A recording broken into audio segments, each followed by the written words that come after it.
I have a story, not a story. I have a scenario that I want to explain to you, and I want you to give me your honest opinion. Okay. I think this will be interesting for at least somebody that we know who is a regular listener. Because I was asked some advice, and I was like, okay, I'll give you some advice. What's up? This person described that she has been out of a relationship now for just about a year, and she hasn't been interested in anybody since that breakup, and she's not really actively looking for a relationship. But out of the clear blue sky, some guy has started to pique her interest. Yeah. And as they do. That's what happens. We're sneaky guys. And I said, okay. And she said, but the problem is he's a little young for her. Ah, okay. So she's in her, I would say, I think early to mid 30s. Okay. And so she's telling me this person's a little young, and that's a little bit of a red flag. And so she's not sure if she's wise to pursue it. And normally she would just write the guy off. But it's like every time she keeps pushing him away, he keeps pursuing her. And according to her, he just says all the right things somehow. And he just knows exactly what to say. As they do. Yeah. We are sneaky, sneaky guys. And pretend that we are ultra suave. Well, this is coming from her. So this guy knows how to push all the right intellectual buttons, because he's appealing, he's responding in a way that she wasn't expecting, and it's kind of attractive to her. Okay. But of course he's young. So I said, of course, what do you think my question is immediately? How old is he? How young are we talking? How old is he? How young are we talking? 16, the absolute no. That's a hard no. That's a hard no. I have a background that proves that that's true. Hard no. You have a background? I have an education that can reliably decide that that's no. Got it. That's a hard no. We've learned. So anyway, no. But I responded, all right, well, how old is he? And she said, do you promise not to laugh when I tell you how old he is? That's a hard no as well. I was like, nope. I do not promise that. In fact, I'm all laugh. That was your response. I know. And laugh just because it was funny that you sent me the wrong, but I'm going to laugh at whatever you say. Exactly. And this is like building up to where it's like, good grief, what are you getting yourself into? I thought this was just giving me advice, or give me a better understanding of how old she is. Young to mid 30s. Young to mid 30s. So can I assume she's 33? Yes. Okay. She's 33. Probably. I don't know the exact age that she is. 33. 33. 33. So I said, of course, no, I'm not going to promise I'm not going to laugh. And before she's... And this is over text? Yeah. That's funny. Did you record yourself laughing so you could prepare to send it back to her? I should have. But before, I just said, no, I'm going to laugh. And then what she responded next was not the age of the person. She sent a message. She goes, yeah, he showed up here. And I was like, you got to go. And I'm like, what? I'm like, he went to your house? And she said, yeah, he went to my house because he found out where I live because we work for the same company. And he knows the kind of car that I drove. And so he showed up here to find me. Ooh. That's actually painting a worse picture of how old he is than we even realize. We don't even need to know his age right now. We can count the rings on his bad mistakes. Well, do you remember doing something that stupid when you were young? nope. Oh, I come never on. did anything that stupid when I was young. I won't embarrass you, but I can come up with at least 3 things that were at least that stupid that you did when you were young. But let's ignore that. You can come up with 3 things that are that stupid? At least. I don't believe you. All right. So, but anyhow, so continue. The guy, she says, oh, he's 26. 26. So 26 plus 9 equals 33. No, that's wrong. 7 years difference. I was doing funny math, but you introduced new information. That's where I was going. And I wanted, now you're the advice person. What is your advice now? If we were to switch spots and now you're the one giving the advice, what do you say then? Okay. So I don't know that I fully understand what happened. Like, you were texting her and then all of a sudden the man boy is actually in her house and she's texting with you. Well, like, obviously I'm not there, but basically what came out was they met because they work at the same company. He has her phone number, but chose to track down where she lived and then just go try and find her tonight and never told her that he was coming. So this was tonight? Yeah, I get that it happened tonight. I don't think he was there when she was texting, but she was saying, yeah, that was, I told him he had to leave. So, lady, can I have a name? No. Not even a fake name? All right. I have to. Let's call her Seth. Seth. Okay. Great female name. So Seth, here's the deal. He's a smooth talker. He's making bad decisions. If he's haunting your neighborhood to find you, to find your car, that's not a good sign. I will say that there have been times in my life where I've been curious where a girl I liked lived, and I might even go and look but I would not then go and knock on the door. Like, that's just a bad decision. No, he needs to call and you need to invite him over. So that's strike 1. 7 years, it's not a short amount of time. It's not so bad that it's impossible. However, there is an immaturity possibility here. I know nothing about this young lad who will call Rebecca. So Seth, the woman, you need to hang around Rebecca, the boy, for a little bit longer, and you need to figure out this guy's character. This is not something that you need to rush into. You know, you've got patience. I suspect that, it's a little bit of a red flag that he just came over out of the blue. And I don't know. What do you think, Dave? I'm glad. Does that echo your thoughts? Yeah. I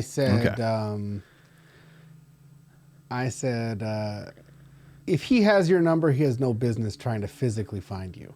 That's bad. No, yeah, that is bad. I said, you have a 26-year-old creeper. Sorry, I wanted to be supportive. I promised that I thought I was going to go that route, but no. 26 is young, but not so young that he would track down a girl without asking first. Yeah, and I think that I can't even think of a situation where I've actually done that. But if, I'm a curious person, so I might be curious where a girl lived. But, that would have been when I was 16 or 17. You know what I mean? Yeah, that's what I was thinking too. I was like, oh, this is a kid. Because who goes Yeah. wandering in neighborhoods looking for a car? Yeah, because it's like beyond that, you are actually seeing these people and you get their contact information, then you talk to them. Like you're not haunting their neighborhood. I mean, how about this? If he lives 2 doors down, less weird. If he lives on the other side of town and he's looking for your car, more weird. Yeah. Well, Especially in the day of text messaging. Well, text messaging is simple. You just do, do, do, do, and then, hey, what are you doing? Nothing. And you don't have to make the actual phone call and have to hear the ring. And the ring is like a psychological barrier to, oh my gosh, is she going to answer? Is she not? Like that was actually tough to go through. And so I don't know. I think that in the day of text messaging before you just randomly knock on someone's door, it seems like a good decision. I agree. So anyway, there you go, Seth. We got a second opinion. You know she's just going to do whatever she wants anyway. Well, that's the thing about advice. Yeah. It's commonly given, rarely accepted. Yeah. I mean, what that is, hey, I want to do something that's probably stupid, but I would love it if you would validate that so I have some shared responsibility when the whole house of cards inevitably falls down on my head. I want you to support what I'm doing. Yeah. That's what they're really asking. I wanted to be, I told her, I said, I honestly thought at the beginning of this conversation, I was going to be like, you go, girl. Hey, he's a little younger. So what? You're a little old. And I will say this, at 26, most guys are ready to enter a relationship, or at least they were when I was 26. I would have. Like a lot of guys were preparing to marry around that time. Yeah. So I don't know what today's 26-year-old looks like exactly, but 26 isn't an okay age to be, starting to settle down. And if you find that with someone that's a little older than you, that's no big deal. But, so the age is nothing. Got it. In this case.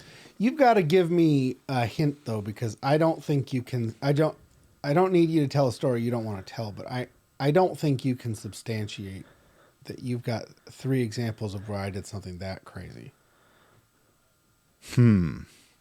So I remember the Rainforest Cafe. That was where I thought you were going, and that's fine. That wasn't as bad as going to someone's house at nighttime. Are you going to make me substantiate my statement?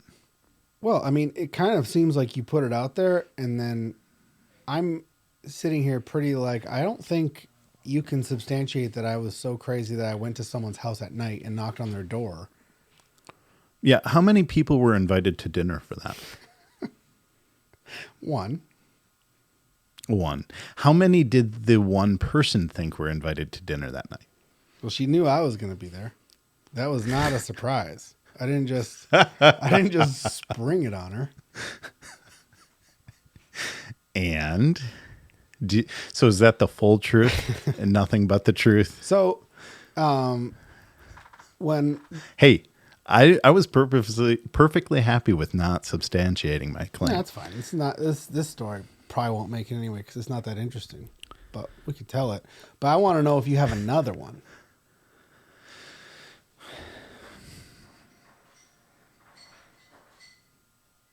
So I said 3.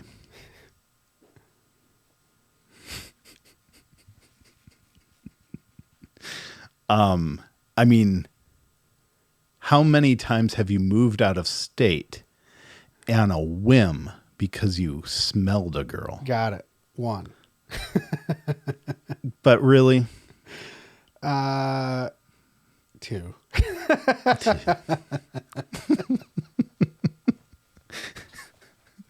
I forgot about that. Oh.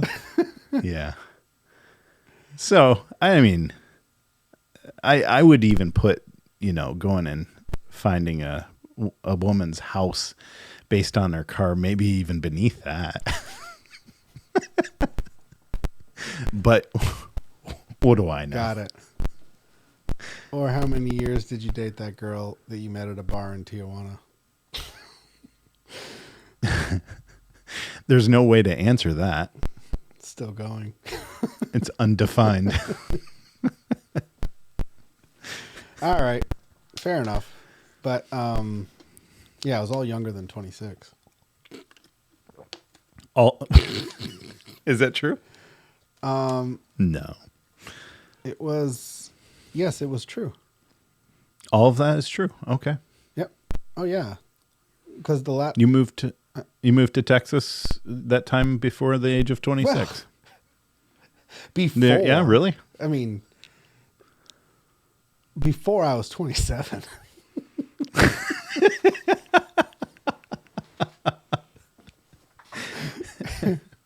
Fair enough. Yeah, before I was 27. So all I'm saying is a young man will do crazy things for love. That's true. All right. Romans 10, 14, and 15. But how can they call on him to save them unless they believe in him? And how can they believe in him if they never heard about him? And how can they hear about him unless someone tells them? And how will anyone go and tell them without being sent? That is why the scriptures say, how beautiful are the feet of the messengers who bring the good news. I don't see anything here that is that I don't understand it. I think it's probably just that I don't understand it. I think that I see it and it's like, well, how can they call on him unless they believe in him? That makes perfect sense. How can they believe in him if they've never heard about him? That makes perfect sense. Obviously, you're not going to pick him to believe in if you never heard of it. And you're not going to be saved if you don't call on him. Like, those two building blocks are kind of obvious. And how can they hear about him unless someone tells them? And how will anyone go to tell them without being sent? That's why the scriptures say, how beautiful are the feet of the messengers who bring good news. So it's kind of like, yeah, being a missionary is a really good, admirable job. That's the conclusion. So I was just saying, I don't know how to talk about it because it's like, this is like short of the Great Commission. This is one of my favorite missionary verses. This is like, that's why I only gave it 2 verses, because I love it so much. So if you look at Romans as leading up to a very exciting point, Romans 10 is really getting there. I mean, we are reaching the pinnacle. This is super exciting. Everything in Romans 10, extremely exciting. Up in, 8 is very theologically great. Number 9 is theologically confusing. 10 is actually laying down the exciting experience that we get as Christians. This is the good news chapter. This is telling you why this is so good. And we get into the first section, and it's talking about how, all right, we are made right with God because a relationship with Christ. And then the section, it's saying that all you have to do is openly declare that Jesus is Lord and believe in your heart that God raised him from the dead, and you will be saved.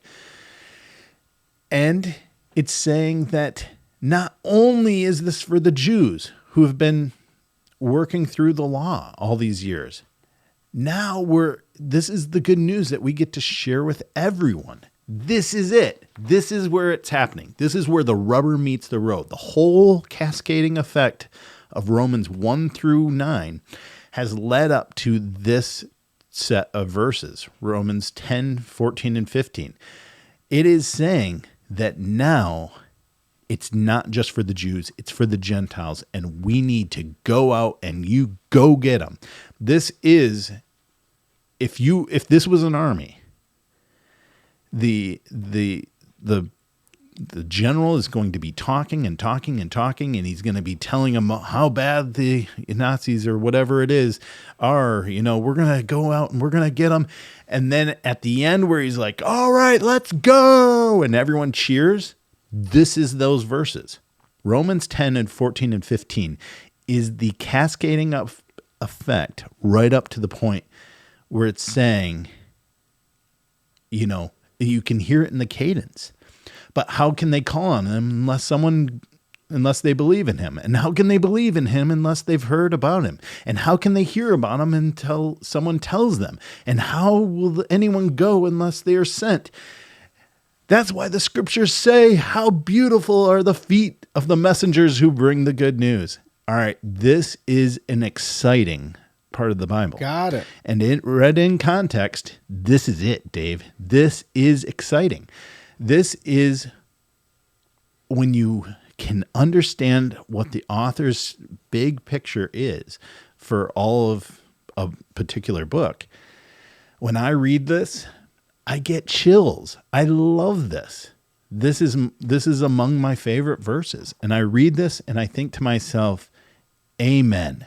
How beautiful are the feet of the messengers who bring the good news. And on top of that, we need to be sending. We need to be sending people. And we need to encourage anyone that's willing to go. I love this. This is the rally cry of the missionary. And yeah, if Mark walked up on stage, after 15 years, Mark comes back from Papua New Guinea and gets on stage and actually takes my advice, I'm going to clap. I'm going to love it. I'm going to be like, amen. They're going to be scarred. He's going to be way more rugged than when he left. But, these feet, I mean, that's exactly the truth. I mean, he went and fought a good race. And I'm looking forward to that day. Your excitement about it is infectious too, because at first I might not see that, but I know you and I know your heart, and it's why you started the Commission podcast. And part of your perspective on this and you doing the stuff with the Commission podcast is part of the spark that even kicked off this show.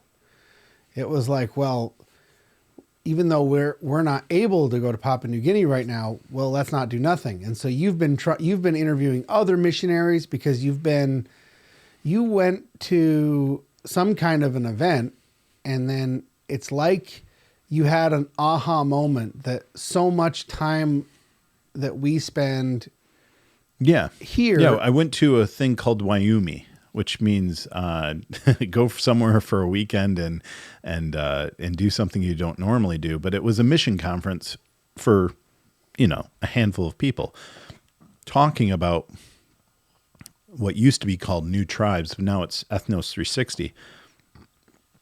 And I got to meet these people who have beautiful feet. And I got to hear their stories, and there's nothing like it on the planet Earth. And when I recognize that, and when I read the Bible and I see the stories of the people in the early church, I love that my name is Stephen with a PH, because I love the story of Stephen. Stephen was such a cool character, and, he was martyred, but what he did immediately before he was martyred was awesome. And I read stories about missionaries going, and doing God's work and God working through them, and they're hearing God. There's nothing on earth that can compare to the excitement that brings. I'm convinced of it. There's not a motorcycle, There's not a scooter. There's not a go-kart. There's not a skydiving plane that can go high enough to compare with that excitement. And I don't think that it's all at once. I think it's over the course of a lifetime.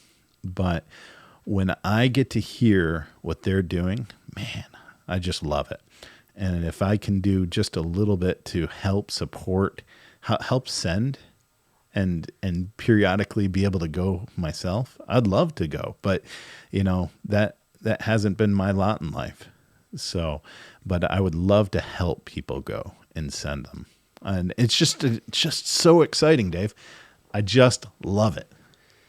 That is so cool. Unfortunately, we can't actually go because how many kids do we have? 5? If you I have count them 5, all yep. up, there's 5 kids between us, and you're not. Yep. It's logistically there. It's prohibitive. It would be difficult. It's very difficult with 5 kids between us. It would be difficult for either of us to go full-time mission work.